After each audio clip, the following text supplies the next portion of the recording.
நகைக்கடன் வழங்க விதிக்கப்பட்ட கட்டுப்பாடுகளை தளர்த்துமாறு ரிசர்வ் வங்கிக்கு நடுவண் நிதி அமைச்சகம் அறிவுறுத்தல். நீலகிரி மாவட்டத்தில் பெய்யும் கனமழை காரணமாக இயல்பு வாழ்க்கை பாதிப்பு. வீடுகளில் விரிசல் ஏற்பட்டதால் மக்கள் அச்சம். உளுந்தூர்பேட்டை, செங்கம், கேவி குப்பம், துறையூர் ஆகிய இடங்களில் புதிதாக அரசு கல்லூரிகள் தொடங்கப்படும். தமிழக அரசு அறிவிப்பு. மாநிலங்களவை தேர்தல் வேட்பாளர்கள் யார் யார்? அதிமுக நிர்வாகிகளுடன் எடப்பாடி பழனிசாமி இன்று 2வது நாளாக ஆலோசனை. சென்னையில் பொதுத் தேர்வில் அதிக மதிப்பெண் பெற்ற மாணவ மாணவியருக்கு பரிசுகள் வழங்கி தவேகா தலைவர் நடிகர் விஜய் பாராட்டு.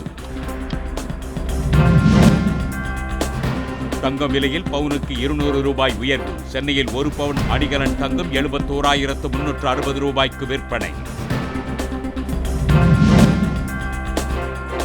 அமெரிக்காவில் இருந்து இதுவரை 1080 இந்தியர்கள் நாடு கடத்தப்பட்டுள்ளதாக வெளியுறவுத்துறை தகவல்.